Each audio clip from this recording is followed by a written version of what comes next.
Okay, so Halloween movie marathons, right? Everyone loves them, Yeah, but sometimes, all the jump scares and the gore, it can get a bit, well, predictable. right. And sometimes you just want something a little different, something that'll make you like laugh out loud, even while you're getting those spooky vibes. For sure. So for this deep dive, we're going to be looking at this article called Five Atypical Films for a Halloween Night of Fear and Laughter. And man, it's got some really interesting picks. I mean, we're not talking about your typical like big budget horror blockbusters here. Yeah. These are films that like kind of flip the script a little bit. They Yeah. blend humor and horror in ways you might not expect. Yeah, I agree. So first up, we've got Tucker and Dale versus Evil. Now this one takes the classic slasher movie setup, right?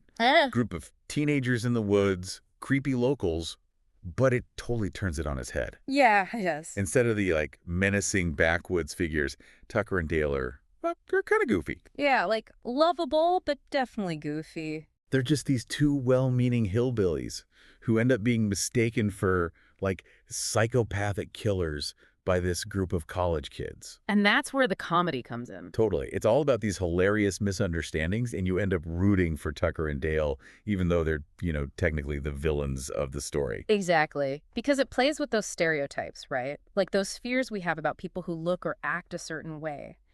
And it totally subverts them. Speaking of subverting expectations, let's talk about Shaun of the Dead. I mean, this one's practically a modern classic at this point. Oh, absolutely. It's this brilliant blend of British dry wit and, genuine zombie action. It's not just funny, though, is it? Like, there's this whole layer of social commentary there about, modern life and how we can get so caught up in our routines that we miss the bigger picture. Like Sean, the main character, he's so oblivious to the zombie apocalypse happening around him, it's hilarious. Exactly. He's worried about getting to work, buying milk, all that stuff, while there are, like, zombies roaming the streets. And that's what makes it so relatable, right? Totally. Like we've all felt that way sometimes, haven't we? Like overwhelmed by the everyday grind that we miss what's really going on. Yeah, yeah. Okay, so from the mundane struggles of a zombie apocalypse, Yeah. we're jumping into the surprisingly mundane lives of vampires with What We Do in the Shadows. This one is a mockumentary, right? Yeah. So it's like it's like we're getting this behind the scenes look at what it's actually like to be a vampire, but like the everyday stuff. Exactly. Not the glamorous, brooding, Dracula stuff. This is them arguing over who's going to do the dishes, trying to figure out how to use the internet. Dealing with flatmates. Yeah, exactly.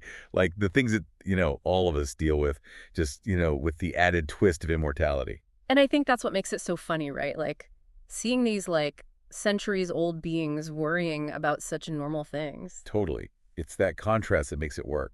Okay, so if you're looking for a film that really messes with your expectations, The Cabin in the Woods is the one. Ooh, yeah. This one, it's clever. It starts out like your typical horror movie, right? You've got this group of friends going to this secluded cabin in the woods. Yeah. And you just know something bad is going to happen. But then it takes this wild turn. Yeah.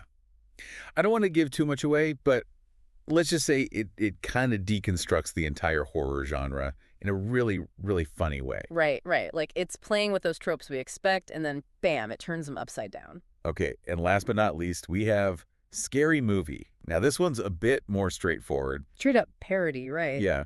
It's taking aim at all those iconic horror films, especially the slashers from the 90s like Scream and I Know What You Did Last Summer.